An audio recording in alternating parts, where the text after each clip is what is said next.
नमस्कार दोस्तों। UP triple SC BDO की परीक्षा बेहद नजदीक आती जा रही है। एग्जाम जल्द ही होने वाले हैं। ऐसे समय में आज का ये वीडियो है जो कि रीजनिंग से संबंधित है और रीजनिंग से हमने 4 प्रश्न लिए हैं जो कि बीडीओ 2018 की परीक्षा में पूछा गया और ये चारों के चारों प्रश्न बेहद लाजवाब और सुंदर प्रश्न है और इन चारों प्रश्नों में थोड़ा थोड़ा दम जरूर है। तो वेन डायग्राम के प्रश्न है और श्रृंखला परीक्षण का प्रश्न है। ये इससे संबंधित ही 4 प्रश्न है और ट्रिक लगाएंगे कुछ ना कुछ तभी आपका समय बच पाएगा। ऐसे समय जो है वो बचने वाला नहीं है। तो समय ही खास बात है आजकल की परीक्षाओं में, स्पेशली बीडीओ की परीक्षा यूपी में हो या यूपीएसआई की परीक्षा, ये दोनों परीक्षाओं में रीजनिंग अच्छी खासी पूछी जाती रही है। तो देखिए लिखा है 40 सहपाठियों में 17 क्रिकेट खेलते हैं, 19 फुटबॉल खेलते हैं। जो ही ऐसा प्रश्न लिखा हुआ मिले तो आप समझिएगा अच्छा वेन डायग्राम वाला प्रश्न है। तो आप क्या करिए, ऐसे वेन डायग्राम बनाइए। 2 अगर समीकरण दिया तो 2, 40 सहपाठियों में तो बराबर लिख दीजिए यहाँ पे, यानी टोटल 40 लोग हैं। 17 क्रिकेट खेलते तो बाहर लिखिए ऐसे क्रिकेट और बाहर लिखिए कितने, 17 खेलते हैं। 19 फुटबॉल खेलते हैं तो बाहर लिखिए फुटबॉल और कितने हैं तो 19। और 3 क्रिकेट और फुटबॉल दोनों खेलते हैं तो बीच में लिख दीजिए 3। तो 3 इसमें शामिल जो है वो क्रिकेट भी खेलने वाले हैं, फुटबॉल भी खेलने वाले हैं।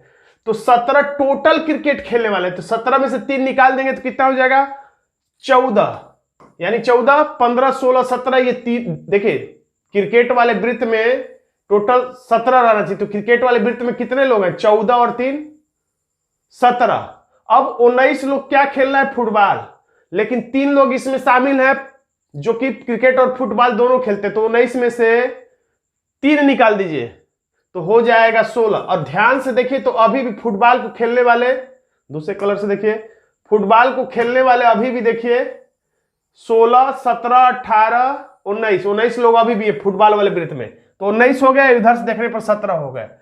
अब उन छात्रों की संख्या पहचान कर जो न तो क्रिकेट खेलते हैं और न ही फुटबॉल खेलते हैं। तो देखिए 14, 3 और 16 को जोड़ दीजिए। 14, 3 और 16 को जोड़ देंगे तो हो जाएगा 33, यानी 33 लोग ऐसे हैं जो खेलते हैं, चाहे क्रिकेट खेलते हैं, चाहे फुटबॉल खेलते हैं, चाहे दोनों खेलते हैं, ऐसे लोग 33 हैं। तो 33 इसमें से क्या करिए, निकाल दीजिए। तो 7 और 0, यानी कि हमारा आंसर हो जाता है 7 लोग ऐसे हैं जो ना फुटबॉल खेलते हैं ना क्रिकेट खेलते हैं। देखिए आंसर है ए 7। सबसे पहले हम लोग प्रश्न जब ऐसा श्रृंखला परीक्षण का है तो आपको पैटर्न पता करना है। तो यहां पर पैटर्न क्या है, पहला अक्षर तो बी से भी की बहुत ज्यादा दूरी लग रही है। तो हम लोग देखते हैं बी का डी से तो कितना, सी डी यानी +2। फिर दूसरे का चौथे से क्यू है तो आर एस टी यानी कि +3। टी है तो अब लास्ट वाले का पहले वाले से कितना है, टी है तो यू भी +2। अब इसी तरीके से आगे बढ़ेगा। अब यहां पे देखिए यू भी है तो डब्ल्यू एक्स +2, डी है तो ई एफ जी +3, टी है तो यू भी +2। फिर यहां पे देखिए भी है तो डब्ल्यू एक्स +2, एक्स है तो वाई जेड ए +3 और जी है तो एच आई +2। उसी तरह से यहां पर देखिए आई है तो जे के +2, एक्स है तो वाई जेड ए +3 और पहले से अंतिम से पहले का देखिए +2।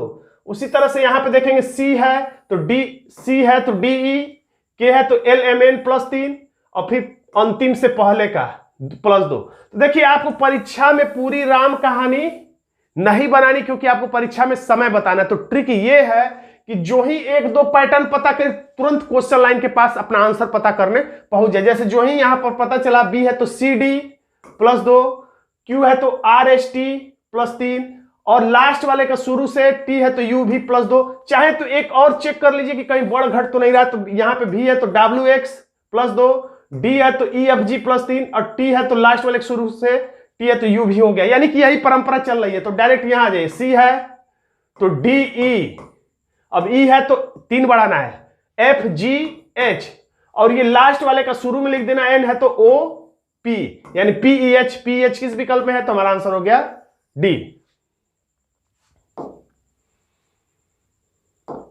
अगला प्रश्न फिर श्रृंखला परीक्षण का है। देखिए बी है तो सी डी अब x से पहले u आता है, यानी कि +2 के बाद अब माइनस है कितना, तो इधर से जब भी माइनस की क्रिया रहे तो आप दाएं से पाए पढ़ लेंगे तो आपको पढ़ने में सहूलियत रहेगी।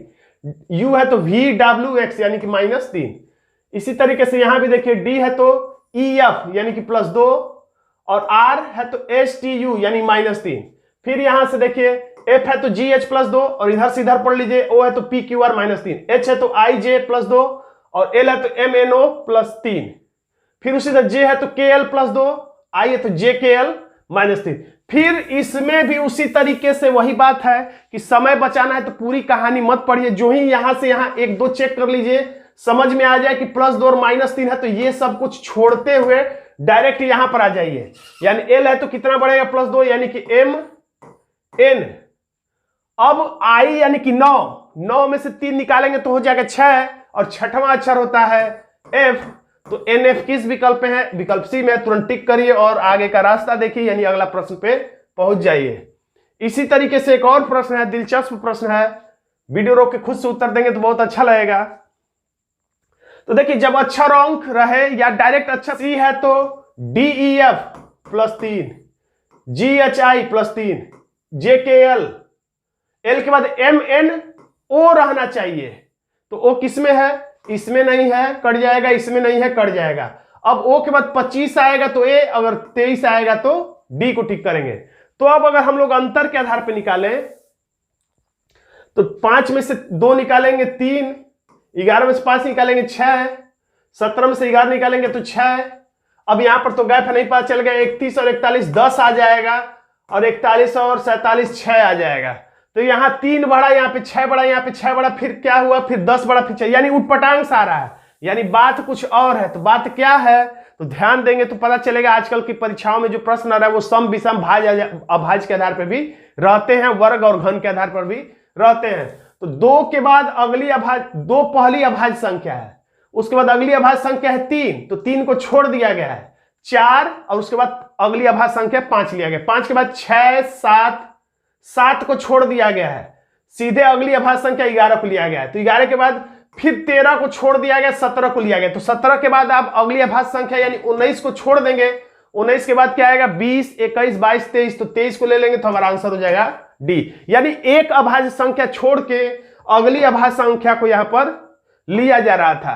तो दोस्तों आज का ये छोटा सा वीडियो आपको कैसा लगा, वीडियो अच्छा लगा तो वीडियो को लाइक कर दीजिएगा, इसे अपने दोस्तों में शेयर कर दीजिएगा, और अगर आप हमारे पेड कोर्स से जुड़ना चाहते हैं तो इस व्हाट्सएप नंबर पर आप हमसे संपर्क भी कर सकते हैं। खैर अगर आपको आज का वीडियो पसंद आया हो तो इस चैनल को सब्सक्राइब जरूर कर लीजिएगा। धन्यवाद दोस्तों।